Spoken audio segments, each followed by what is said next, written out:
Welcome back to the Transforming Mind to Transforming Life radio, podcast, and television show. I'm your host, Life Coach Myrna Young, and sitting in the guest chair today is Dr. Liz Letford. Dr. Liz and I are going to be talking about sex as a healing modality. Hey, you don't need me to advocate for sex because sex is good for you, even when it's by yourself. So, listen, stick around to understand how your relationships can affect, your healing and your body and your nervous system. And if it's toxic, that means it's affecting, how your body responds and your nervous system. So welcome, Dr. Liz. Thank you, Myrna. Thank you so much for having me. I'm so excited. Yes, I'm very excited for this conversation. As I mentioned to you, I always knew that sex was good, but I've never good for your body, and it's for healing, and because of all the hormones and things that's released when you're doing it. But I never heard about your spin as far as relationships and the nervous system. So I can't wait to get into the conversation. All right, guys, I hope that I have, tantalized you enough that you want to stick around to the end to hear what Dr. Liz has to share with us today. All right, so let me give you guys a brief introduction. Dr. Elizabeth Letford is a mentor, coach, clinician, researcher, and artist with over 17 years of experience. She approaches health and movement through the lens of emotional wellness. With a background in sports medicine and a PhD in kinesiology and rehabilitation services, she has helped thousands of people demystify the body and its function while realizing their greatest potential. Mm-hmm. Dr. Liz unveils the body intelligence to help others understand their physical, mental, and emotional landscape. Her current area of study is on the impact of relationships on the nervous system and how disharmony in relationships can lead to disharmony in the body. Through her work, Dr. Liz helps individuals navigate the landscape of their physical, mental, emotional, spiritual, and sensual health, leading to a deeper sense of wellness and vitality. She currently lives in Santa Barbara, where she guides people from all around the world through her transformational movement practice called Body Church. All right, so that was a little lengthy introduction, but I thought that I would give you guys all of it so that you can understand our conversation and understand why Dr. Liz is qualified to talk on this subject. So I'm going to dive right in, because one of the things I took from your bio, Dr. Liz, is how dysfunctional relationships impact her nervous system. And I'm very interested in finding out what happens there. So let's start off strong. Yeah. So we've all had these, we'll call them challenging relationships, where whether it's a friendship or a loving partnership or a fling, whatever it might be, we've all had these relationships that have been challenging. And the work that I do helps you understand that challenging relationship, the reason it's challenging is because it's provoking a reaction from you. And that reaction I define as reacting out something that happened when you were younger. So there are, of course, relationships where we see challenging things that are in the context of abuse. I'm not talking about that. I'm talking about we are arguing over something that we just keep on the hamster wheel of arguing. So I just want to give that caveat. There's something within your system that's asking to be healed. And perhaps it's something that happened when you were younger. Perhaps it's it's a male-bodied person who reminds you of your father, or a male-bodied person who reminds you of your mother. And there are these certain archetypes that we all have good relationships with and bad relationships with. And we try to heal them in relationship. And so if you look back and you do a survey of like your past relationships, you'll start to notice some themes. And so I'm curious, like, what when I give you that prompt, like, what are some themes that you recognize? Because I'm so curious to help guide some of the listeners through this process. Like for me, it's I dated people who I realize now I was trying to negotiate a relationship that I had with my father through and play it out through these relationships. So I'm curious if there are any themes that you recognize in your relationships. Well, in my relationships, I approach my relationships based on chemistry and attraction. Mm-hmm. And, a lot of them didn't work because that's not really, you know, that's not talking about the whole person. There was always something wrong after you get into it based on chemistry and how you feel and attractiveness and all those things. So, me personally, I had a really close relationship with my dad until I became 16. And then after that, a relationship kind of fizzled out. So maybe I was looking for love in the men or something that I was, because maybe I wanted to replace that the love, for my father that I didn't get or whatever.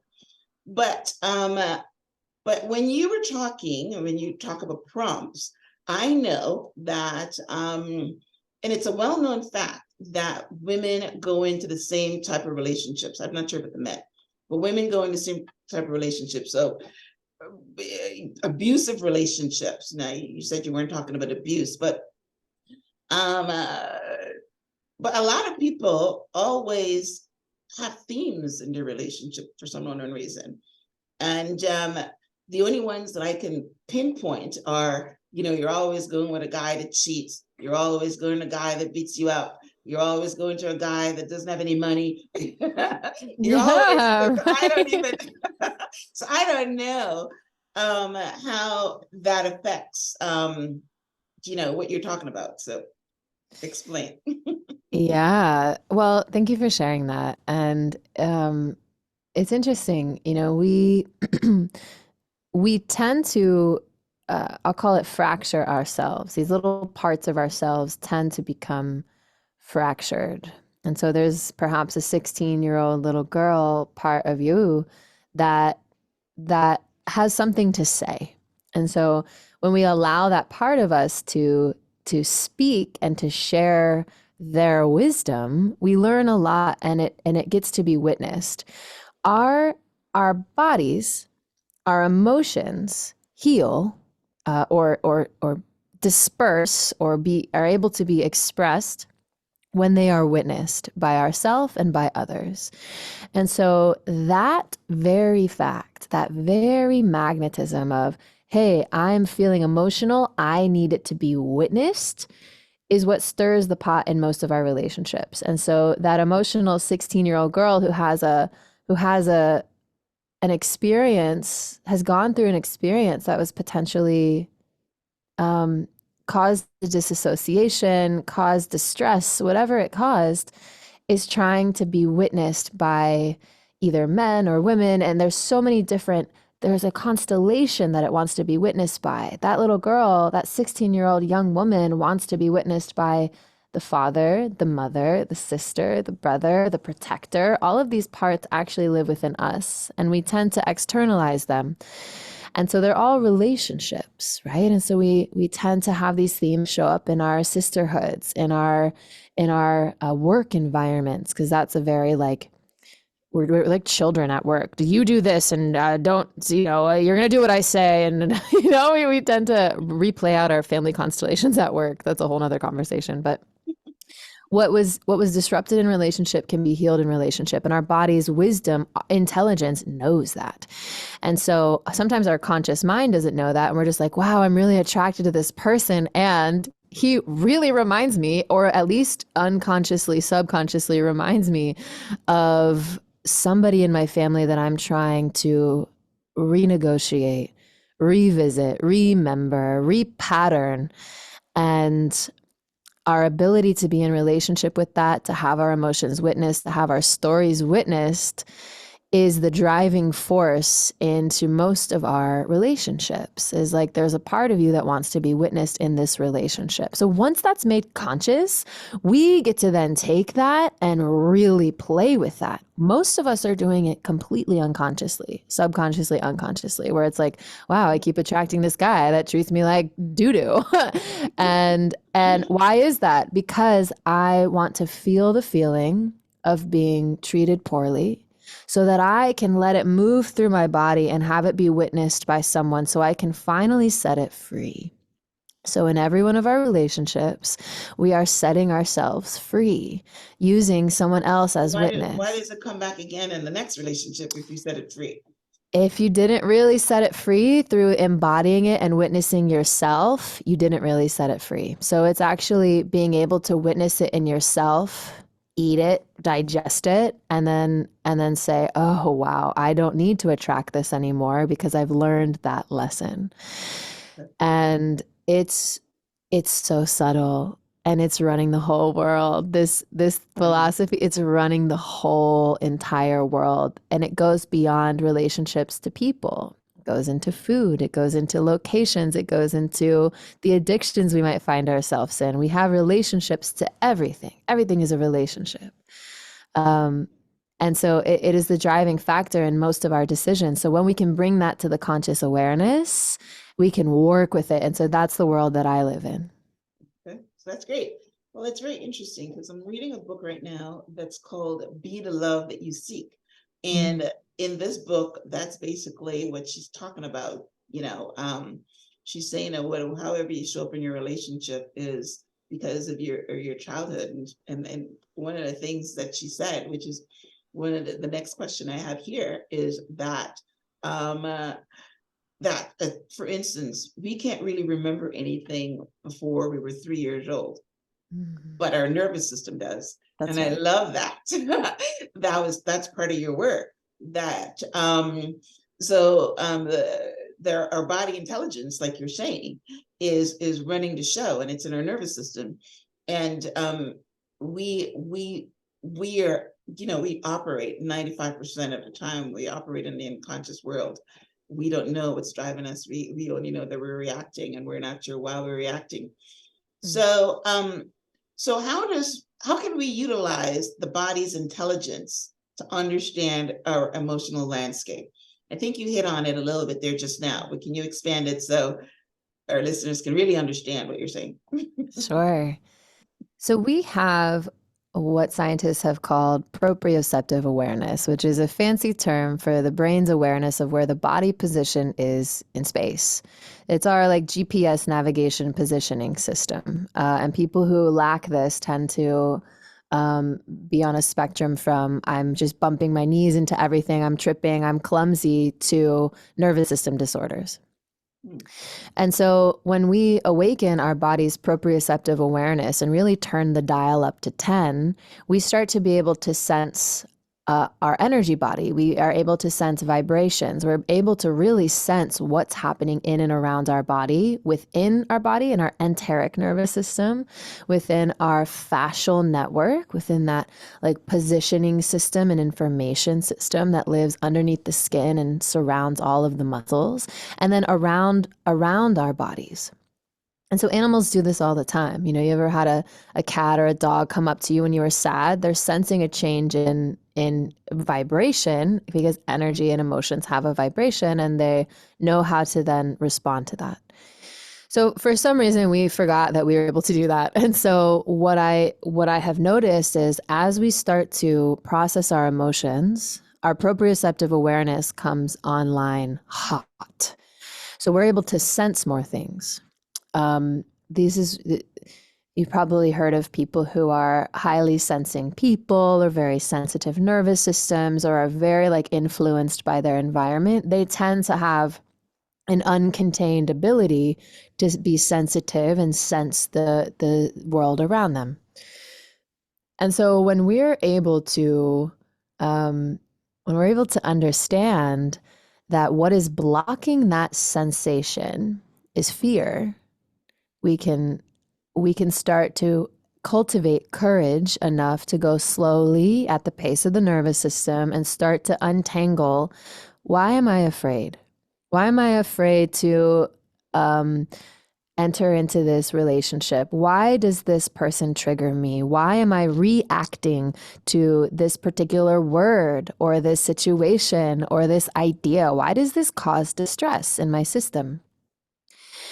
And we don't even need the story, but stories really help. We're able to stories create our entire reality. You know, I have a story right now that I'm very excited to chat with you. But if my brain wanted to say a story of like, oh gosh, no one's going to believe me, or I can create so many stories and it's going to change my nervous system. So I've watched as we can start to rewrite the stories, noticing where the beliefs actually affect the nervous system. We can take people from a story where they're in victimhood or they're afraid, move it through the body, rewrite the story of the body, honor the real story, and then move forward. So we are reacting because we are reacting out something that happened in the past, a trauma, a fear. If I do this, then I won't get love, is most of the stories. If I become big and powerful, I will not get love. And our worlds will reflect that back to us so much until we change the story of going into with curiosity. Why am I afraid to take up space? Oh, because my mother took up space and I told myself a story that was disruptive to the energy because she wasn't embodied. Now that I'm embodied, I'm afraid. I have a story that I don't want to take up space because I don't want to be disruptive to the environment. Let me go into that, untangle that, unwind that in my body somatically, and then start to rewrite the story, honoring the little girl who was afraid. We're not erasing her story, we're honoring the story.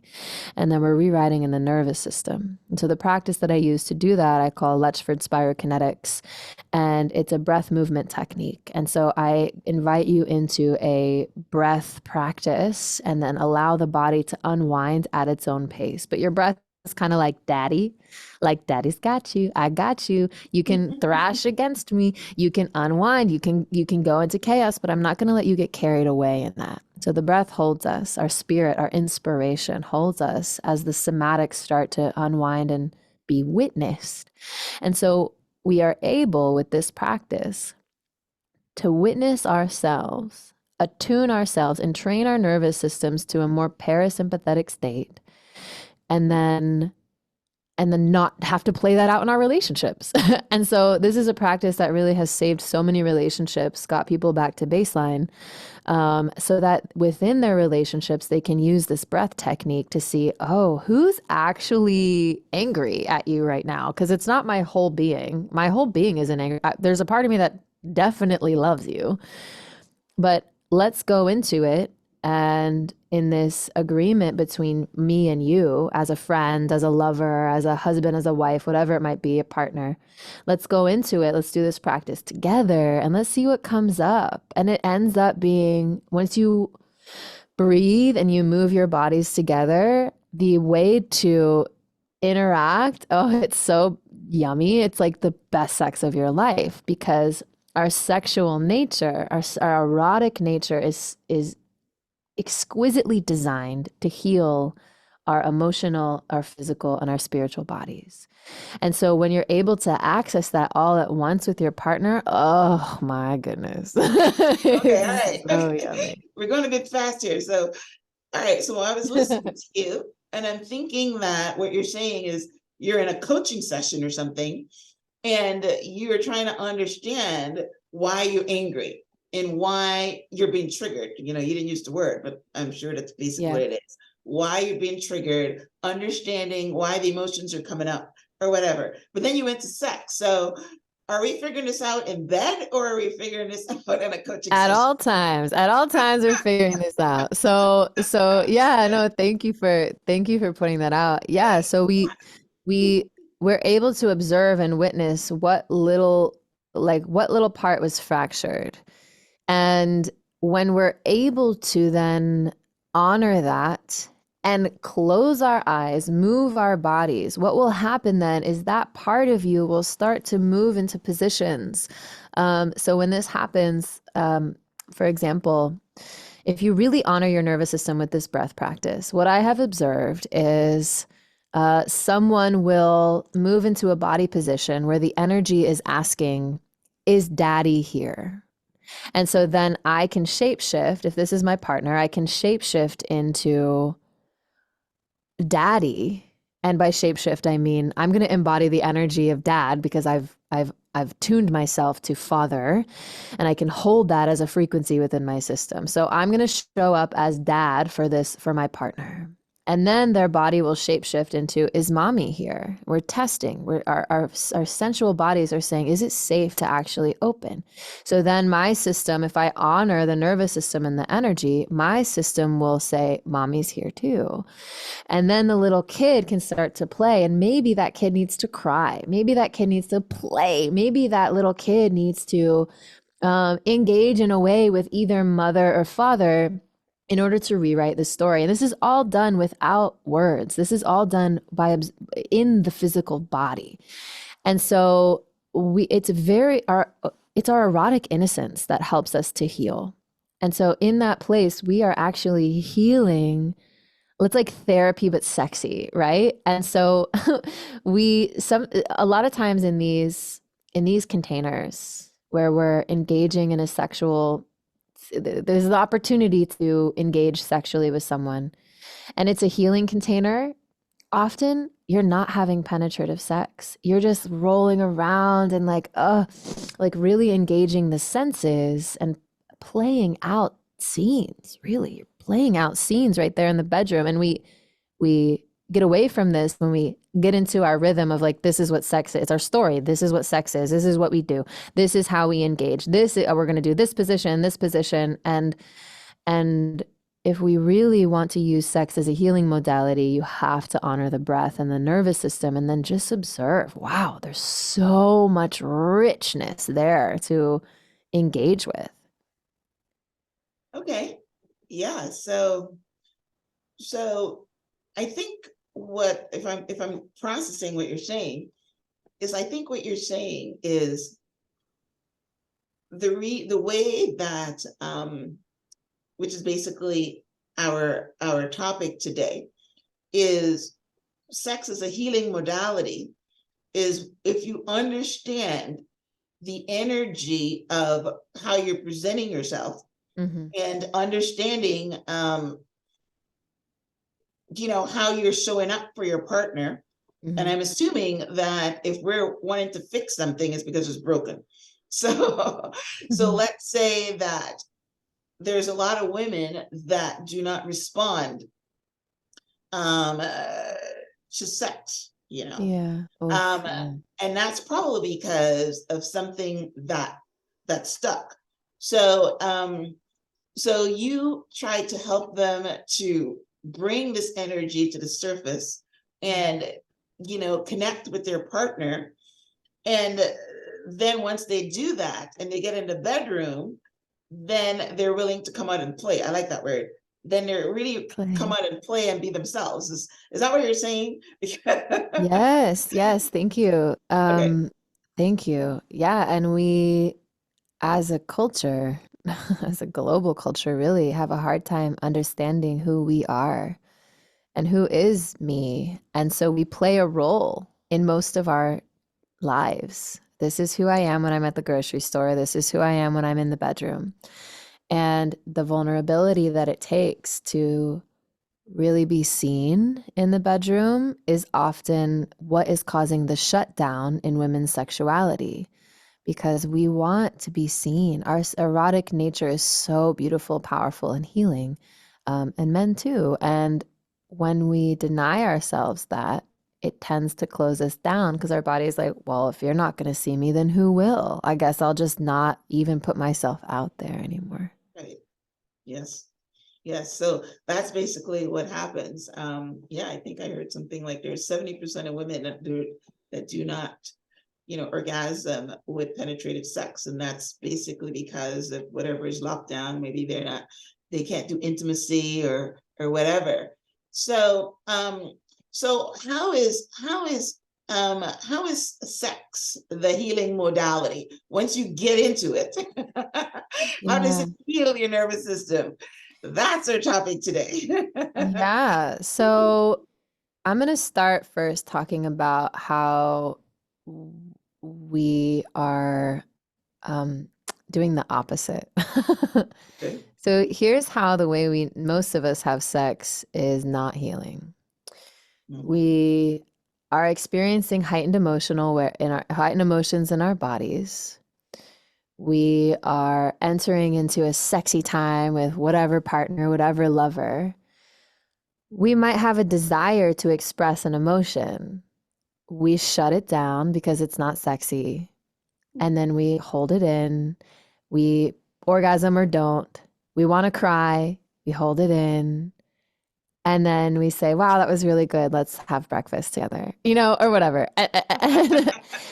And so if we start to slowly open into being courageous enough to be vulnerable in the bedroom, by vulnerable, I mean, you don't have to talk about what's happening. You just have to allow your body to be witnessed in whatever movements, whatever shaking, whatever emotions want to be expressed. Have a partner who feels safe and is able to hold space for that, able to like really witness that without making it about themselves. That's where we start to be able to be healed. It's simply when our emotions are witnessed, we are able to transmute them. The best and most pleasurable way to do that is through pleasure. We have this whole system inside of us, and it's exquisitely designed to help us heal from our emotional turmoil of our parts that were fractured. And we know that, our bodies know that, so we're like, sex, sex, sex, we love sex, I want it. And it never is completely fulfilling because we don't have this one flavor of sex that is actually the innocent healing modality. Go play, go do your sexy, go spank yourself. Like all of that is also awesome. And we need to be aware that when the little girl, the little boy shows up in the bedroom within ourselves, what do we do with that? What do we do with them? And how can we return to our erotic innocence? So that's where it gets to be beautiful versus hot. It gets to be like, oh, like really sacred. And it's this flavor that a lot of people are really like, oh, I don't know if I can do that. And I honor that and respect that. And so it's a slow walk towards being able to hold that and to be witnessed in that. Okay. Yes, that's great. You're very right. That's not how a lot of people are having sex. You're just, Yeah. just go for the emotions, right? Yeah. And they're not, you're right, they're not showing themselves, they are not vulnerable. That word comes up in almost every conversation I have about relationships, because people are not vulnerable. They hide things that they're feeling because they don't want to disclose it to the partner because they're not quite, I don't know if it's safe, or they're not quite sure how they're going to respond. So again, I'm trying to interpret what I'm hearing. So that, if I can clarify it myself, then I guess the listeners can. So I think what you're saying, that we need to be vulnerable, and if we're feeling an emotion, then we let that emotion play out. And it's not necessarily talking, it is just being. That's another word. You just being, and it's the energy. For instance, my very last conversation about relationships and a relationship coach, he said something that I never knew before. And he said the female brings the energy. So like if you're in a bedroom and you bring that beautiful, vulnerable energy, maybe the partner will kind of, you're using the word hold that space for you. But I want to ask a question, because I know we're talking about women and, that's who I understand. And I'm not sure if that's the majority of your practice, but you mentioned little boys and little girls. And as you were saying that a minute ago, I'm thinking that men show up and all they want to do is have sex. I don't think they're going emotional. They're not going back to little boy. What do you have to say on that particular topic? How does the men hold space and become vulnerable? Yeah, oof. There's a lot there. So first, men are biologically designed with the energy of giving, and women are biologically designed from the energy of receiving. And so men are designed, and this is a very blanket statement, I want to just have that caveat, to desire to give, and that gets sideways, and it gets in the shadow, that's take. And so our bodies are so sensitive, as I'm a female bodied person, that sometimes giving and taking, the lines can be crossed. So when someone's trying to give to us, we're like, I feel like you're taking from me. So this starts to come into overgiving, the feminine person, the feminine energy overgiving, because if I receive, it might feel like I'm being taken from. And so that's where the wires get crossed, that we can start to heal in the bedroom. Now, you asked about the men. Oof, I work with both. I work with all genders, and I work with actually mostly men. And so their story, it's all story. Their story is, if I give, I'm going to be taken from. So we have these competing stories that show up in the bedroom that want so badly to be played out. And so we play it out in the shadow. We play it out really raunchy. We say, yeah, because we want to feel that energy so we can move it.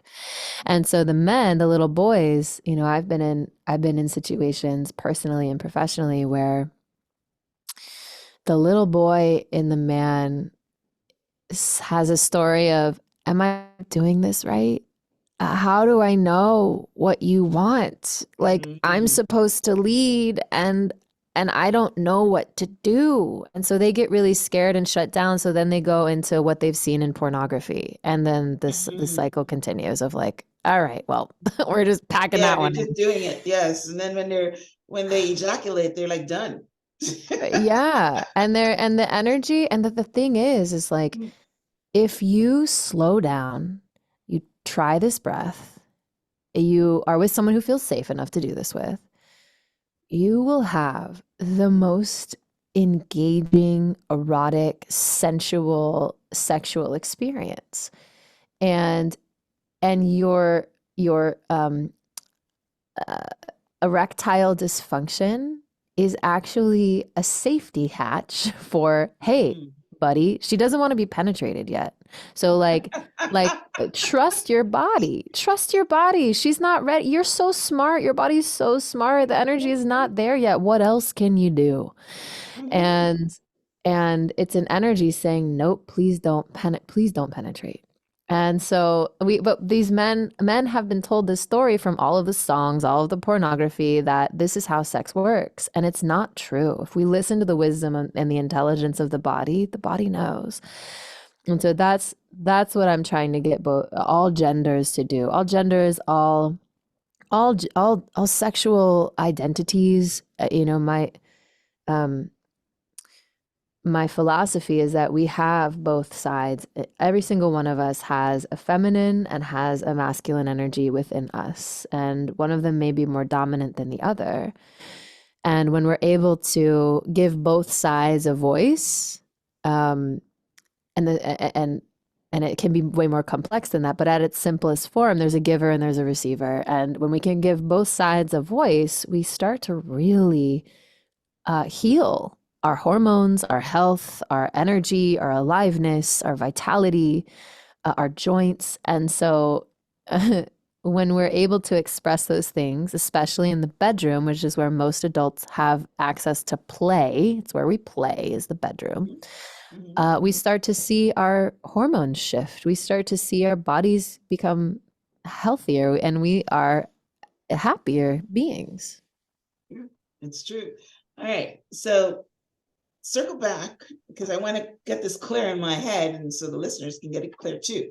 I love what you say that men are hardwired to give and women are hardwired to receive.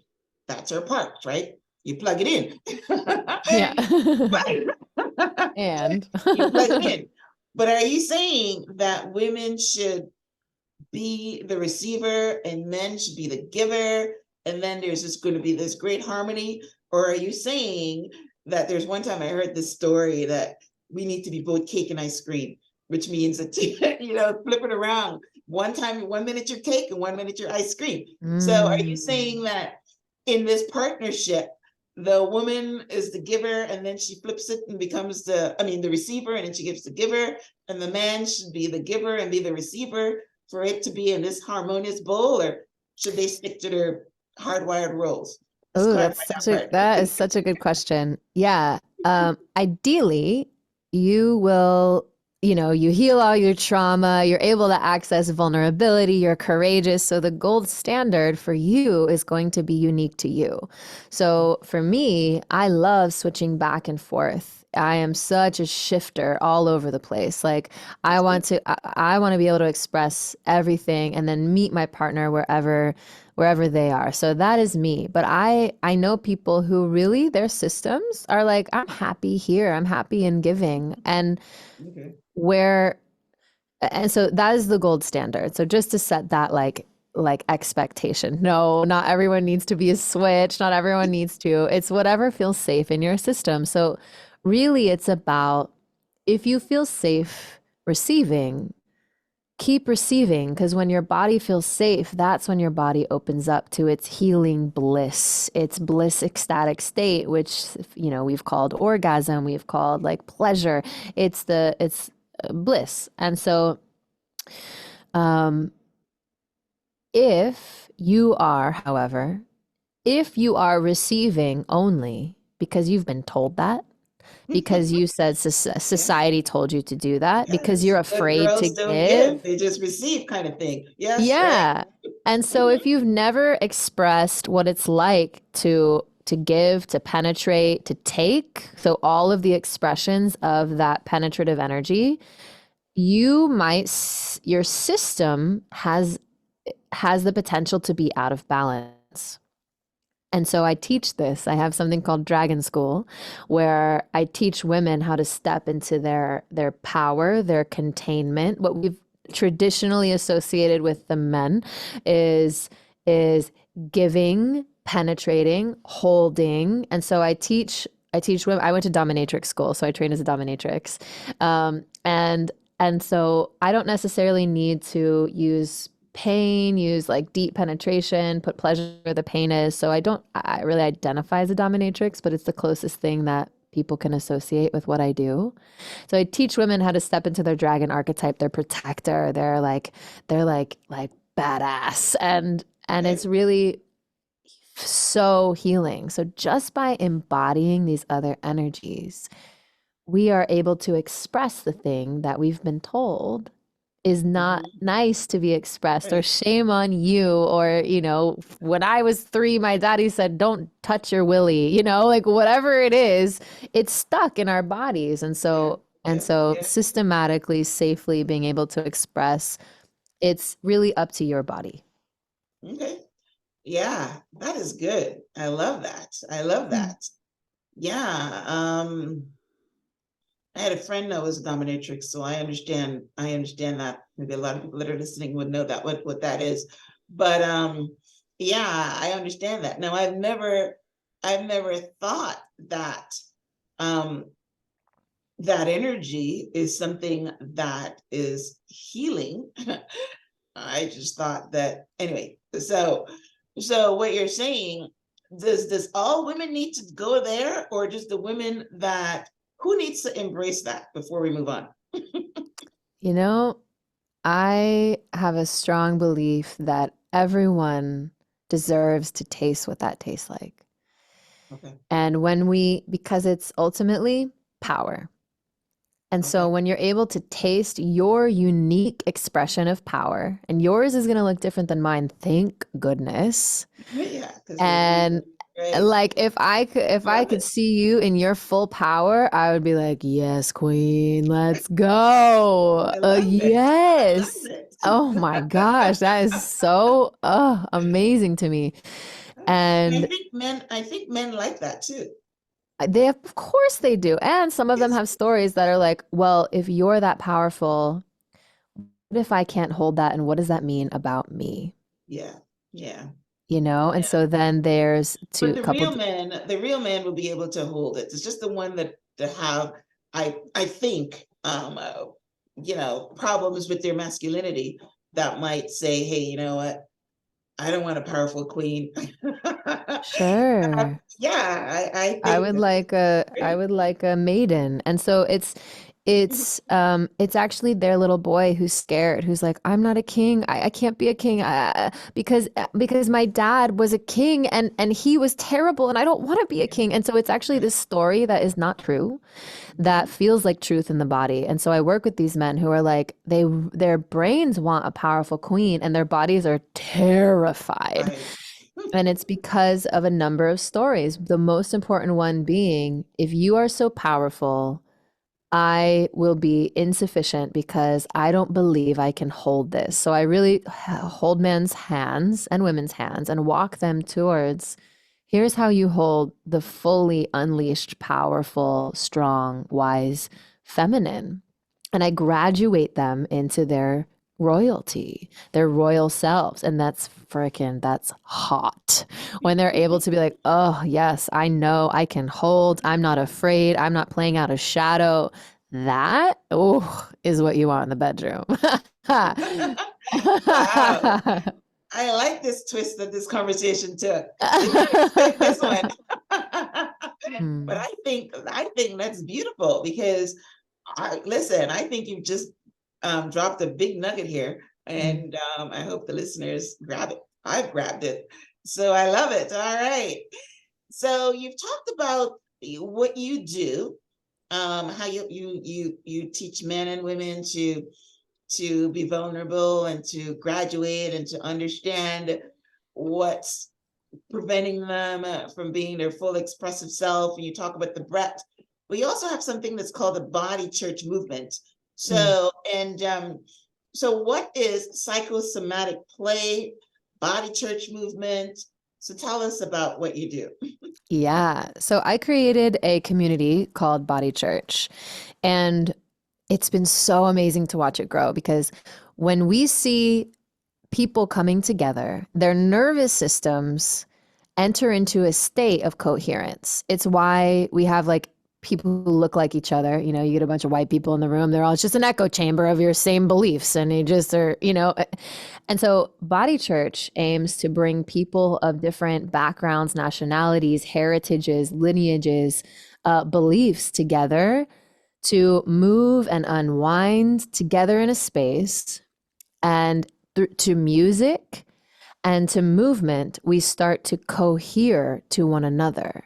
And so, one of the coolest things about Body Church is I bring together things that are opposite. So, I bring together like the white and the black community. And I say, all right, we've got some stories to tell and to be witnessed. And so, we had a really powerful moment just yesterday where I had a sister who was never able to express what she felt, actually, her ancestors felt in a white space. And so I provided that space for her.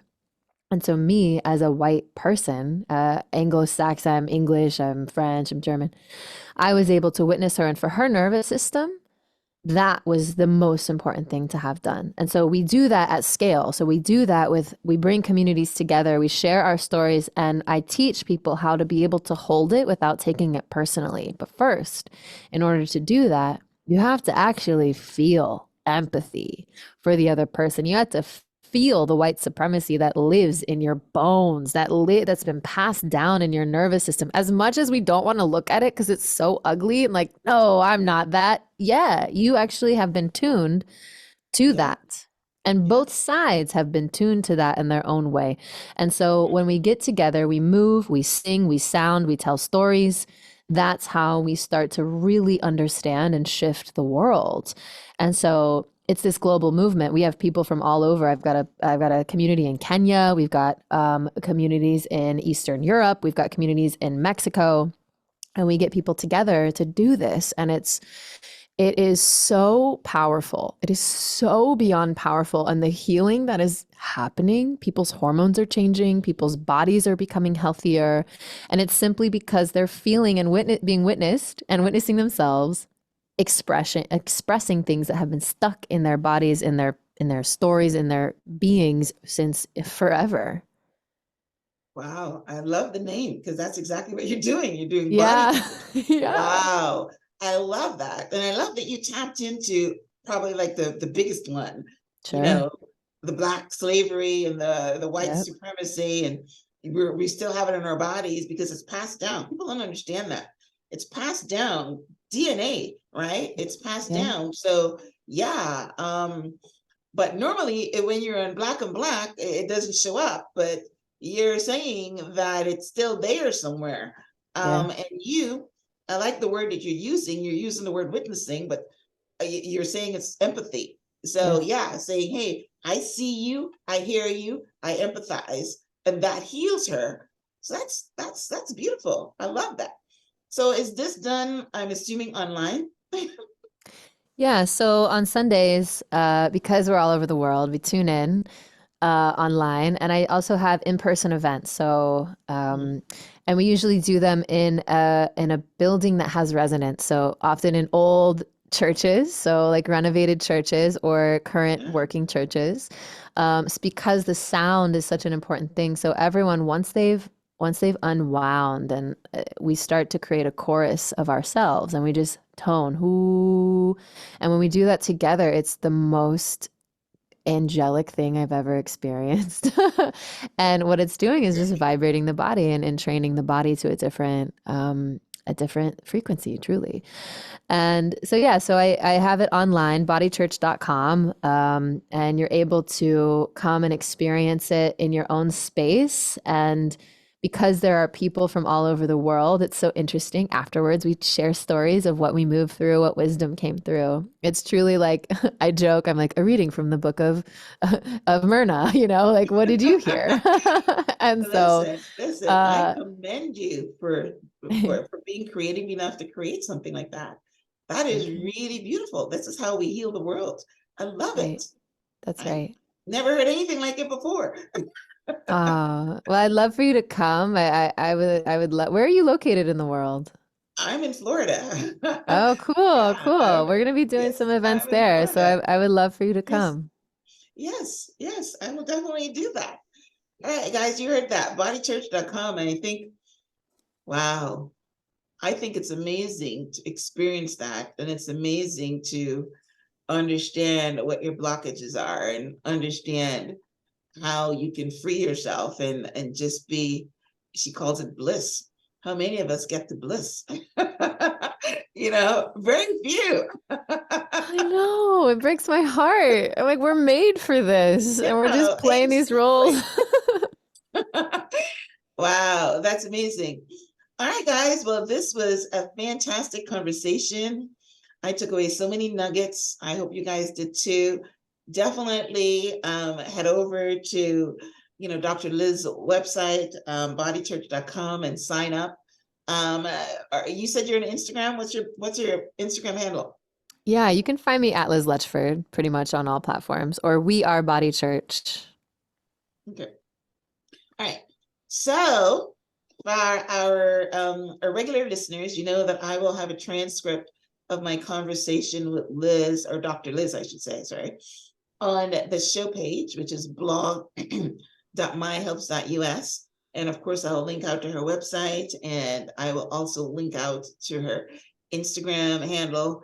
So yeah, this was such compacted information, and it was such deep information that I know that you guys need to have more to really get into to get into this and understand it fully. And and understand how to hold space and understand how to move and do the breath and release all these things. And yeah, so it's amazing. So thank you, Dr. Liz, for being on the show. Thank you for talking about sex in a different way, that other than you call it penetration and just sex. It's just understanding how we can take it to the next level. I almost wanted to think tantric sex when you were talking, because I understand that's another form of expressing and getting to bliss or whatever they call it. But yeah, you're dealing with releasing the emotions and releasing the blockages and releasing the things that prevent you from showing up as your authentic self in the bedroom. So I love it. I love it. Thank you for being on the show. So as we wrap up, any last words? I just am so grateful for the opportunity to chat. And if this resonated with anybody, please feel free to reach out to me. I would love to have a conversation. And yeah, I'm just really honored. Thank you for having me, Myrna. You're very welcome. And I'm very honored to have expanded my mind today on something new. I love learning new things. All right, guys. Well, listen, thank you for tuning in to the Transform Your Mind to Transform Your Life radio podcast and television show. If you like what I do and the wonderful guests that I bring you every week, please give a rating and a review on iTunes. Subscribe to the Transform Your Mind podcast channel on YouTube, so you can actually see as you listen and get learning. So thank you guys for tuning in. And until next time, thank you, Dr. Liz. Until next time, namaste.